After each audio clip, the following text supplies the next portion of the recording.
Tuberculosis is a deadly infectious disease caused by Mycobacterium tuberculosis. Currently, 1/3 of the world's population carries some form of the tuberculosis infection. The disease burden is high in developing, impoverished countries such as Southeast Asia, Eastern Europe, and Africa, where compliance to drug therapy is a problem. Developed nations such as the United States experience low disease burden due to strict case reporting and adherence to efficacious drug regimens. Another thing to remember with TB is that when virulent M. tuberculosis organisms grow in culture, they form a serpentine, meaning snake-like pattern. This pattern is caused by the mycolic acids that form a complex called cord factor.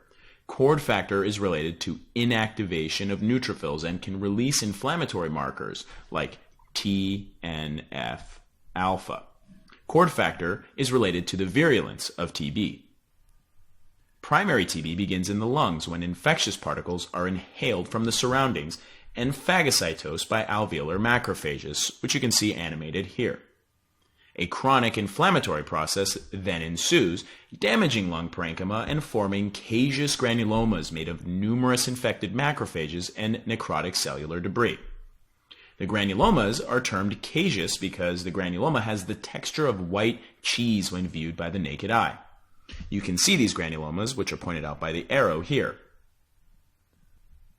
On chest X-ray, it may be possible to see the primary site of infection in the lung, called a Ghone focus.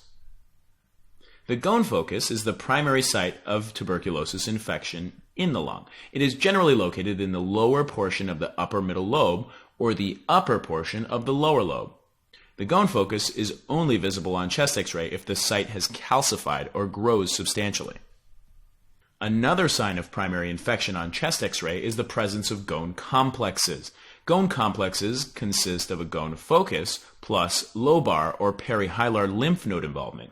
You can see the Ghone complex here on the left side as well as on the right. Again, remember, radiographically left and right are backwards. Most of the time, infection is controlled in hosts with intact cell-mediated immunity, and the host experiences no symptoms from the lung infection. However, TB are not always eliminated from the host. Rather, they can remain in a viable but dormant form within granulomas, ready to be reactivated at the first sign of immunodeficiency in the host. Buckle up, folks. We're about to go for a ride. If you are a person with a normal immune system and you get exposed to TB, how can I diagnose that you've been exposed? The answer is that we would place a purified protein derivative, or a PPD, skin test and look for a reaction. Whoa, whoa, whoa, there is an immunology correlate coming. What type of hypersensitivity reaction is involved in the PPD test? The answer is type 4, or delayed type hypersensitivity reaction. Okay, so back to our healthy exposed patient. What type of TB does this person have? You would call this latent TB because they're actually asymptomatic. Oh, and by the way, for a normal individual with no immunocompromised state and not involved in the healthcare field, how big of a PPD in duration is required to call it positive? The answer is 15 millimeters. 15 millimeters for just your average healthy person. So if you're healthy and not involved in the healthcare field, 15 millimeters. Now, what if that person works in the healthcare industry? Well, in this case, the answer is 10 millimeters. Okay, 10 millimeters for med student. Med studs, 10 millimeters. How about if the patient is immunocompromised, like an AIDS patient? Well, in this case, the answer is 5 millimeters. So AIDS, 5 millimeters. The reason is that in immunocompromised patients, because they have less immune cells floating around, our threshold is much, much lower for calling a reaction positive. They may not be able to mount an immune response strong enough to create an entire 15 millimeters of induration. Keep integrating that immunology. Let's go. All right, so our patient has a positive PPD to 15 millimeters. What is the next thing you want to do? I think we should get a chest x-ray. What do you think? Okay, let's order a chest x-ray. Chest x-ray is negative. Great. So, we don't need to treat our patient, right? Wrong. Positive PPD and negative chest x-ray is diagnostic of latent TB. So what is our treatment regimen?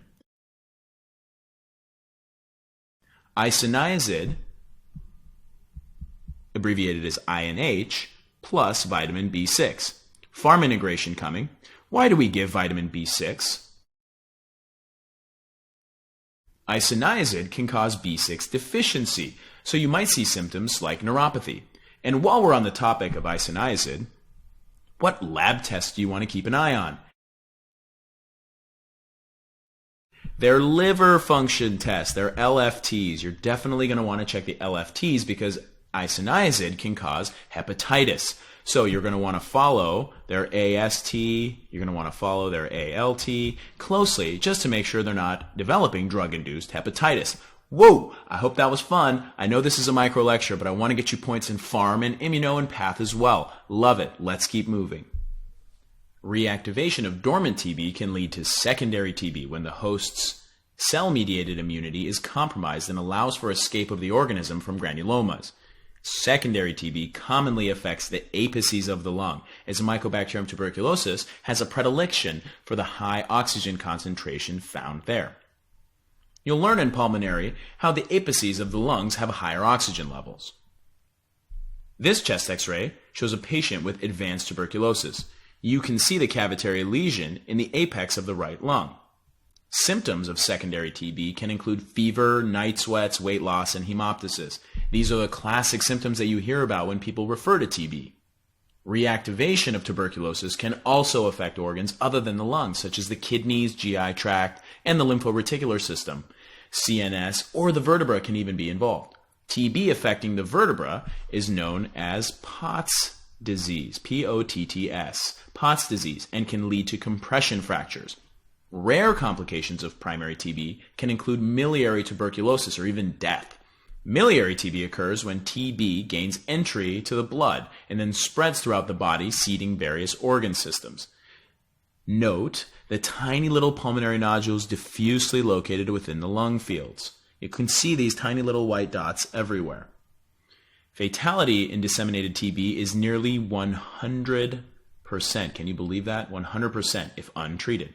Death occurs in hosts who are severely immunocompromised at time of primary infection, such as malnourished or HIV-positive hosts.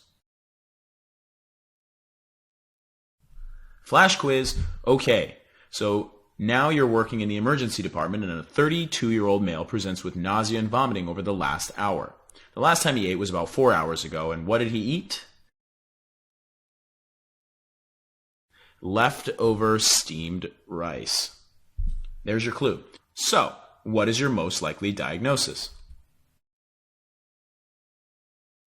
The answer is Bacillus cereus, which, remember, activates when rice is reheated.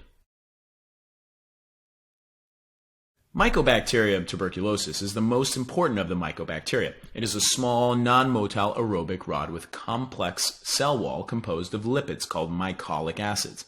They are also known as acid-fast bacilli, or AFBs. Can you remember two other organisms that stain positive with acid-fast? Those would be Mycobacterium leprae and Nocardia. The mycolic acid cell wall is responsible for the ability to use acid-fast staining to identify Mycobacterium tuberculosis as well as other mycobacteria. Tuberculosis will appear red because it resists decolorization by acids during the staining process. The mycolic acid in the cell wall prevents the dyes used in the gram stain from entering the mycobacteria, so they do not stain in the gram stain. Do you remember what other bacteria is acid-fast? We just talked about it a few seconds ago. The answer is Nocardia. And what did I say was the antibiotic of choice for Nocardia? Oh, snap! For Nocardia, it's going to be sulfonamides.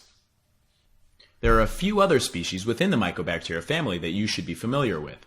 Mycobacterium avium intracellulare, MAI, is commonly tested on the board since it is associated with AIDS infections when the patient's CD4 count drops below 50. It primarily causes pulmonary infections leading to disseminated disease. So, you're following your AIDS patient CD4 counts and you note that the latest number was 48. You're concerned that your patient might develop MAI. What antibiotic do you want to start right away? Patients with AIDS should be treated prophylactically against MAI with azithromycin as their CD4 counts begin to drop below 50. Azithro. Mycobacterium kansasi is very rare.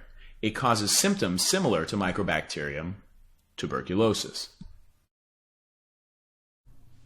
Another Mycobacterium species that is sometimes tested on the boards, Mycobacterium leprae, causes the disease known as leprosy or Hansen's disease. Leprosy is a granulomatous disease affecting the peripheral nerves and skin. Left untreated, it can cause permanent damage to nerves, skin, limbs, and eyes. This is an image of a patient with the characteristic leonine or lion-like facies of leprosy.